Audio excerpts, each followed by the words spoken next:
Okay, so this is a quick video on the teardown of a 9650. I'm actually doing this because I need to fix my trackpad. I kind of messed it up when I last opened it up. When I last replaced it. There's a piece of tape there from the last one. Okay, so first of all, we're going to want to pull our battery. Make sure you are grounded, make sure that you don't short anything out. Take out the SIM card and the micro SD card if you have one. You need a T6 screwdriver, and you need something to be able to pry this cover off up here. I actually just used this card. You can probably just use a credit card, or you can actually buy tools from online. Just pry that off. You can actually break this, so you might want to be careful. So, there. 2 screws here, 4 screws back here. This is a T6 screwdriver. You can actually just buy this anywhere, pretty much.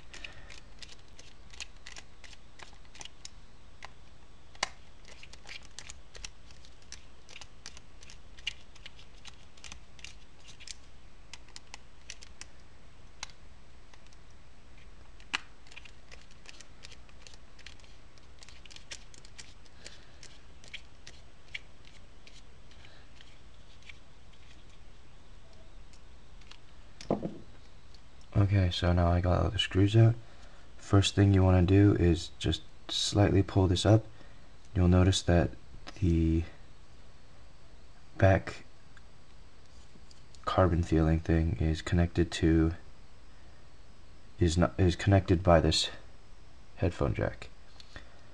If you peel it off, the headphone jack will rip off too, so what you need to do is pull this back and push with your thumb forward, and you're going to do this so that you don't accidentally break the headphone jack when pulling this apart. So you just want to at least get 3 of them. The 4th one should come off easily if you do that. Just pulling off this frame. Now it'll give easily. Now, here's your device.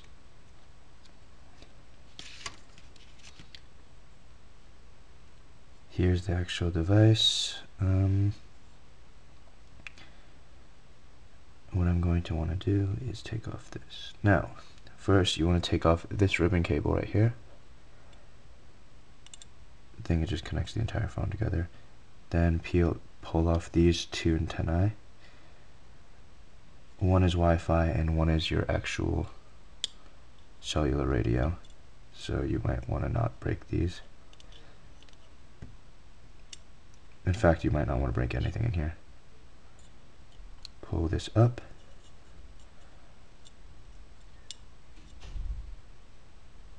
Underneath here are 3 different things to pull off. And pull that off first because it's easiest.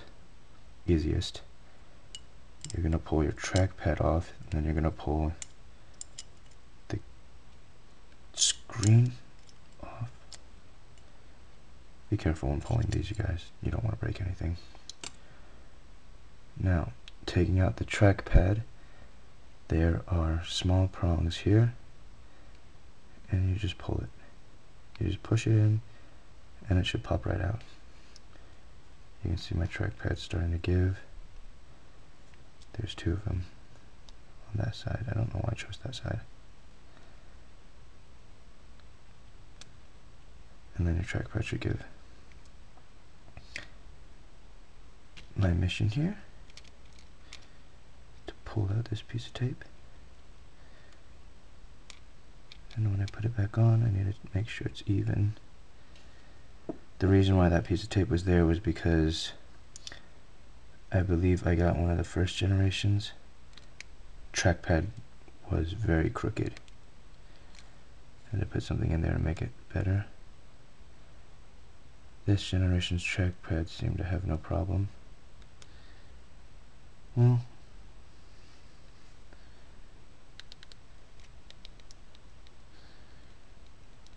small problem. Oh well. I think I can deal with this. It's not as bad as it was before. Now at this point we want to connect everything again, which is pretty simple. It's just the same process backwards. But getting this first ribbon cable in is very difficult, so you just want to be aware of that.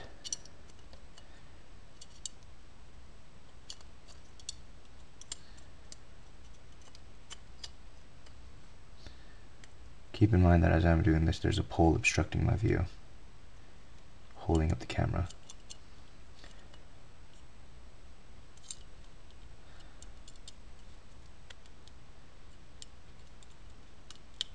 Actually, the trackpad would have been easiest to get on first.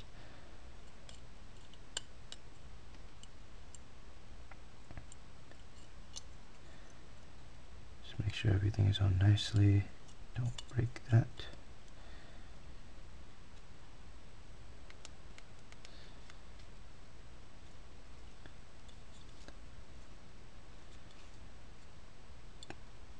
Before you actually attach your antennae, make sure that it's inside of the little guide rails.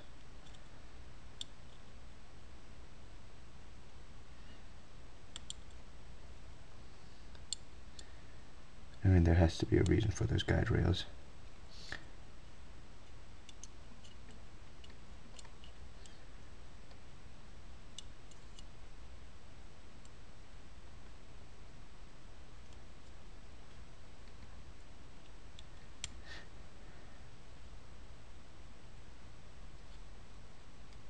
And you connect the rest. I would go with connecting the backside first, of course, because of the headset jack. Just goes in easily. Get your keyboard.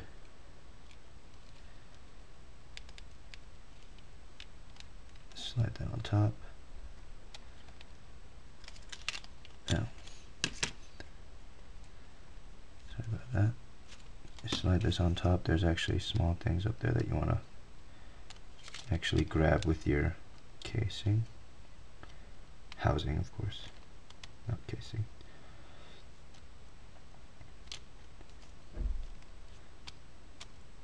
I have to say, putting this back together is a bit more difficult than taking it apart. Now, here you're going to have to put a little bit of pressure on all the sides just to get this in. And you feel like this is metal, it's not, it's plastic. Don't worry, you won't really break it. When you're screwing these back in, make sure you don't put too much pressure on them. Don't spin them more than they're intended to go in. They will strip, and that's never a good thing. So just make sure you get each one. You can do opposite corners and then seal them more tightly later.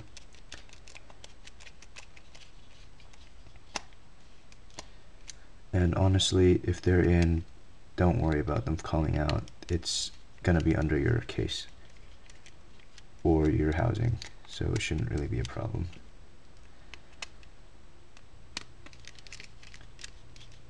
At this point, your phone is entirely covered. Just going to re-enter my SIM card, and yes, I know that SIM card is backwards. I don't exactly require any data usage right now, or GSM, because I am in the States. Put your micro SD card back.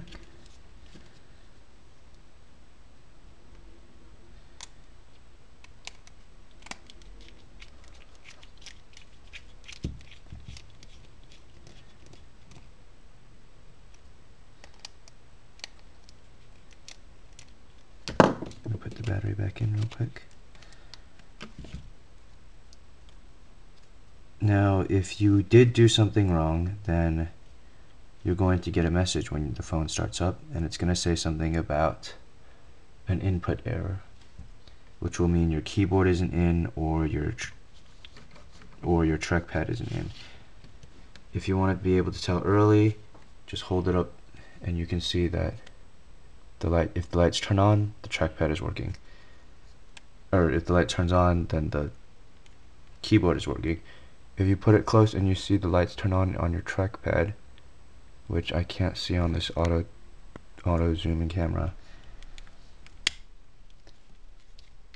then you know that the trackpad is working. You'll see a purple light here when the phone actually turns on. That's weird. Oh well. Could be the covering on it. So I'm going to put my phone back together.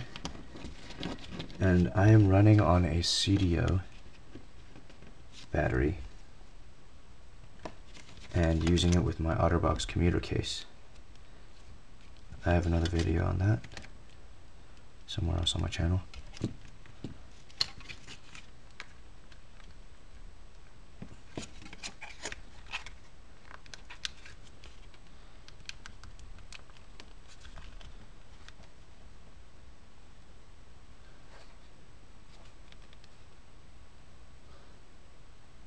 Well, that fixed my trackpad issues.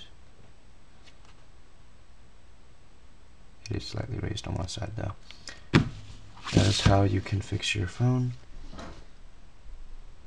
in case you've got any issues. Reasons you might want to do this is to replace your keyboard, to pull out any old parts, switching this lip, switching your trackpad, and otherwise just opening your phone for fun. You need a T6 screwdriver and you need something to pull out. You need something to pull out the front of your phone. That is all you need, and I will not make you watch this.